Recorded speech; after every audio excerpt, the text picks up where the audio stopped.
प्रेम से बोलिए जिमुत वाहन भगवान की जय। प्यारे भक्तों, आज आप श्रवण करें जितिया व्रत कथा। ये कथा है एक छोटी सी लड़की की जो सिर्फ 5 साल की है। 5 साल की लड़की की बड़ी ही दुख भरी कथा है। कथा को पूरा सुनेगा और दूसरे भक्तों के पास भी शेयर कीजिएगा। और चैनल पर पहली बार आए हैं तो चैनल को सब्सक्राइब करना ना भूलें। तो आइए श्रवण करते हैं जितिया व्रत की नई कथा। यह कहानी सोलपुर नामक एक गांव की है। एक छोटी सी बच्ची जो लगभग 5 साल की होगी, वह एक तालाब के किनारे बैठकर रो रही थी। उसके हाथ में एक कागज और लाली थी जिससे वह लिखने की कोशिश कर रही थी, पर उसे केवल अ, आ, ई यही लिखना आ रहा था। मन की बात वह लिख नहीं पा रही थी, इसलिए अपनी नाकामयाबी पर रो रही थी। तालाब पर रोते हुए न जाने कितने ही लोग उसे देखे होंगे, पर किसी ने भी उससे रोने का कारण नहीं पूछा। पर एक बूढ़ा व्यक्ति उसके पास आया और उससे पूछा, तुम क्यों रो रही हो बेटी? तुम्हारा नाम क्या है बेटी? बच्ची अपने आंखों के आंसू पोंछते हुए बोली, मेरा नाम तारा है। तब बूढ़े ने पूछा, तुम यहाँ रो रही हो? तुम्हारा घर कहाँ है? बच्ची बोली, मेरा घर वह जो कटहल का पेड़ दिख रहा है ना, उसी के ठीक पीछे मेरा घर है और मैं यहाँ पर चिट्ठी लिख रही थी, पर मुझे पढ़ना लिखना आता नहीं। माँ कहती है मैं लड़की हूँ ना, इसलिए नहीं पढ़ सकती। बूढ़े ने उससे कागज लिया और देखा, उसमें 4 अक्षर लिखे हुए थे। बूढ़ा बोला, तब तुमने यह कैसे लिखा? बच्ची हंसते हुए बोली, जब गुरुजी पाठशाला में सभी लड़कों को पढ़ा रहे थे, तब मैंने चुपके से खिड़की से झांककर यह सीख लिया था, पर गुरुजी ने मुझे देख लिया तो बहुत मार पड़ी। तब से खिड़की से झांकना बंद। बूढ़े ने पूछा, तुम किसे चिट्ठी लिखने वाली थी? तुम बोलो, मैं तुम्हारे लिए चिट्ठी लिख देता हूँ।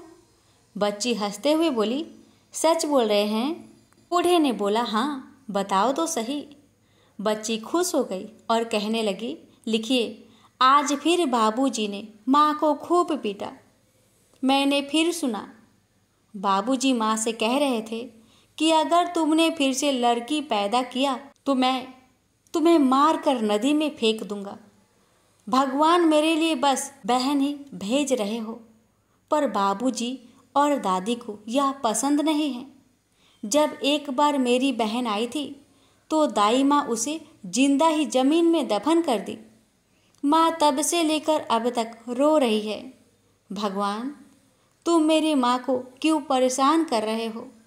बाबूजी और दादी के लिए क्यों नहीं एक लड़का भेज देते? प्यारे भक्तों, ये कथा बहुत ही दुख भरी है। आपसे निवेदन है कि कथा को पूरा जरूर सुनिएगा और इस कथा को ज़्यादा से ज़्यादा शेयर कीजिएगा।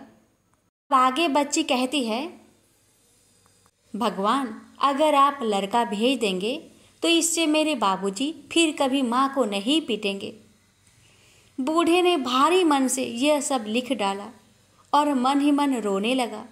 बूढ़े ने पूछा, तुम्हें पता है भगवान कहाँ रहते हैं? बच्ची बोली, हाँ, मुझे पता है। मेरा एक होशियार दोस्त है भोला, उसने मुझे बताया था कि भगवान बादलों से भी ऊपर आसमान में रहते हैं। इस पर बूढ़े ने पूछा, तब तुम इसे वहाँ कैसे भेजोगी? नादान बच्ची ने कहा, मैं फटिंगे की पूंछ में इस चिट्ठी को रस्सी से बांध दूंगी और जब वह बादलों के पार जाएगा तब भगवान को ये चिट्ठी मिल जाएगी। बच्ची की बात सुनकर वह बूढ़ा हंसने लगा। कहने लगा, बेटी, मैं तुम्हें एक कहानी सुनाना चाहता हूँ, क्या तुम सुनना चाहती हो? बच्ची हंसते हुए बोली, कहानी तो मुझे बहुत अच्छा लगता है। माँ मुझे हर रोज कहानी सुनाती है, पर कुछ दिनों से वह भी कहानी नहीं सुना पा रही है। बूढ़े ने कहा, अच्छा सुनो, बहुत पुरानी बात है। जब नाग जाति पर गरुड़ जाति ने हमला कर दिया। गरुड़ बहुत सारे नागों को एक साथ मारकर खा रहे थे। यह देखकर नाग जाति के राजा ने उनके आगे घुटने टेक दिए और गरुड़ जी से प्रार्थना करने लगे, कृपया नर संहार को रोक दीजिए। यदि आप इसे नहीं रोके तो हमारा राज्य बर्बाद हो जाएगा। इसके बदले हम आपको खाने के लिए हर रोज एक एक नाग भेजते रहेंगे। नागराज की बात गरुड़ जी ने मान ली और धमकी दी, यदि आपने अपने कहे अनुसार मुझे खाने के लिए एक एक नाग नहीं भेजे, मैं आप लोगों को एक साथ ही निगल जाऊंगा। उसके बाद से हर रोज नाग जाति अपने बच्चे, अपने सगे संबंधियों को एक एक कर गरुड़ के पास भेजते रहते। गरुड़ उन्हें खाते जाते। जब एक दिन एक बूढ़ी माँ के छोटे से बच्चे की बारी आई तो वह रोने लगी, क्योंकि उसका इस दुनिया में उसके सिवा और कोई नहीं था। पहले ही गरुड़ ने उसके पति और उसके बड़े बेटे को खा लिए थे, इसलिए वह जोर जोर से रो रही थी। तभी अचानक एक राजा अपने घोड़े पर सवार होकर वहां से गुजर रहे थे। उन्होंने उस बूढ़ी को रोते हुए सुना तो पूछा कि आप क्यों रो रही हैं? बुढ़िया ने उसे सब बताया। तब राजा उससे कहने लगे, आपके बेटे को कुछ नहीं होगा, मैं उसके स्थान पर गरुड़ के पास चला जाता हूँ। बुढ़िया उस राजा की यह बात सुनकर आश्चर्य में पड़ गई और बोली, तुम कौन हो बेटा?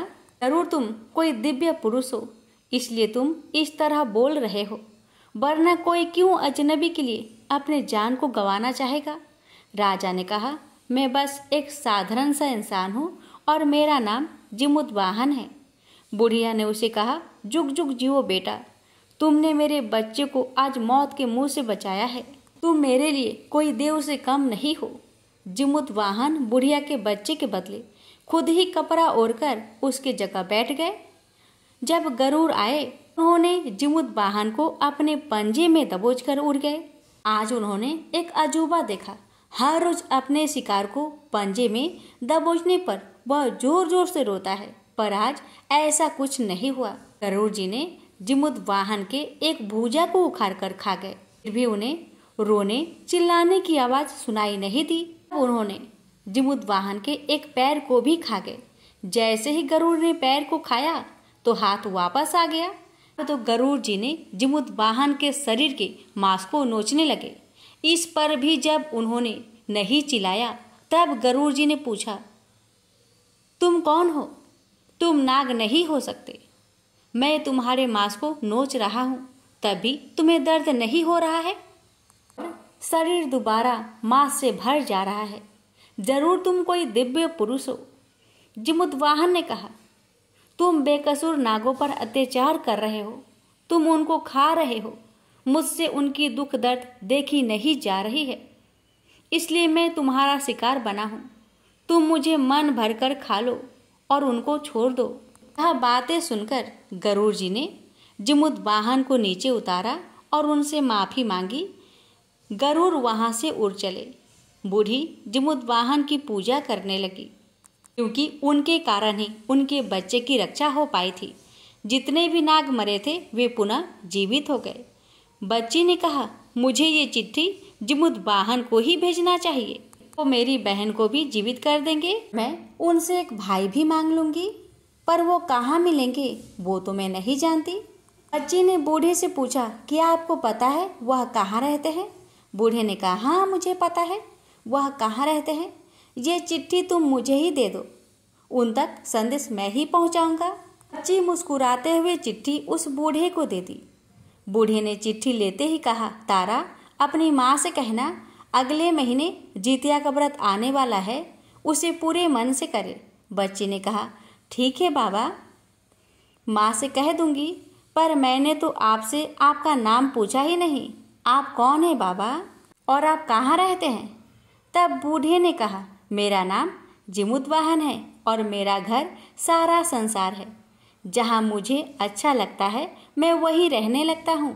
बच्ची ने कहा, आपका भी नाम जिमुतवाहन है। यह कहकर वह घर चलने को पीछे मुड़ी। उसे लगा कि बूढ़े जिमुतवाहन को अपने घर ले चलना चाहिए। यही बच्ची पीछे मुड़ी तो जिमुतवाहन अंतर्ध्यान थे। वो कोई और नहीं थे, वो तो सच में ही जिमुतवाहन भगवान थे। भगवान है ही बहुत दयालु। भगवान सभी के दुख को दूर करते हैं। उस बच्ची के दुख को दूर करने के लिए स्वयं भगवान उनके पास आए, एक बूढ़े बाबा के रूप धरकर। आगे बच्ची जैसे पीछे मुड़ी, पीछे कोई नहीं था। एकदम से सन्नाटा छा गया। बच्ची दौड़कर अपने घर आई और अपने माँ को जिमुतवाहन के बारे में सब बताई। माँ को यकीन नहीं हो रहा था कि स्वयं जिमुतवाहन भगवान उसकी बेटी से मिले। तारा की माँ ने अपने सास से जितिया के बारे में पूछने लगी तो सास ने चिल्लाते हुए कहा, तुम्हारा कोई बेटा नहीं है। जितिया व्रत सिर्फ उन माताओं के लिए है जिनका पुत्र है, वही सिर्फ इस व्रत को कर सकती है। तुम्हारे जैसी माता नहीं जो सिर्फ लड़की को पैदा करती है। जाओ यहाँ से।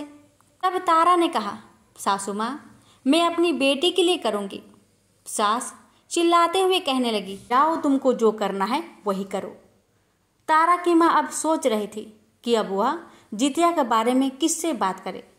जब स्वयं जिमुतवाहन भगवान ने ही कहा है करने के लिए, तो मैं जरूर ये व्रत को करूँगी।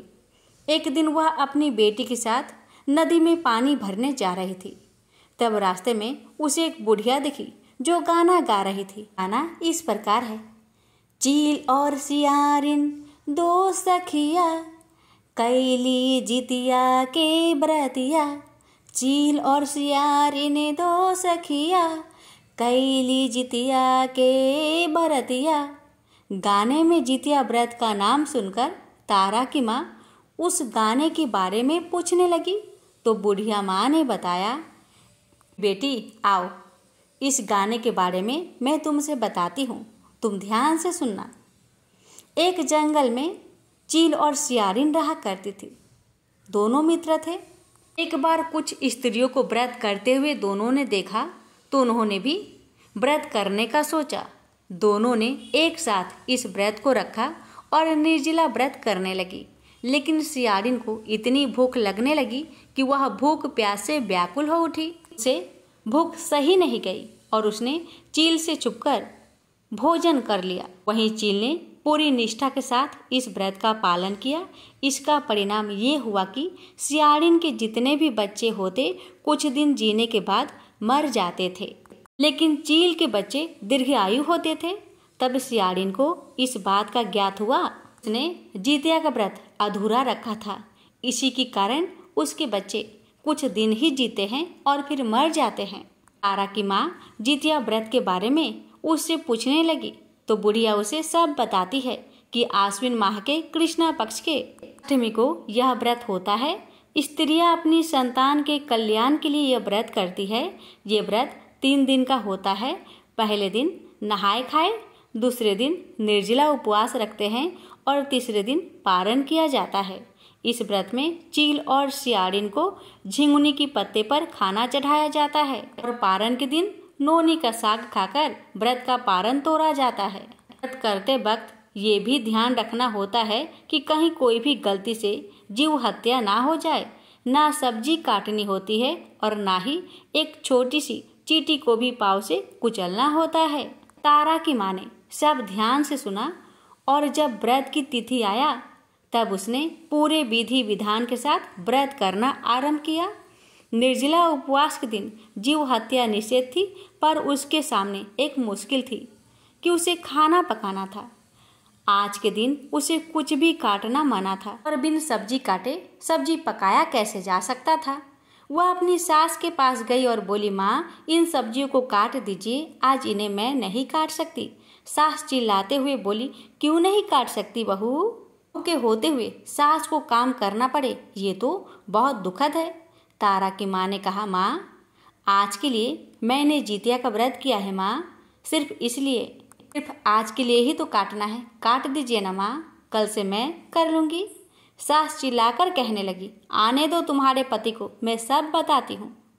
काम ना करना पड़े इसके लिए बहाना बनाकर मुझसे काम करवाती है।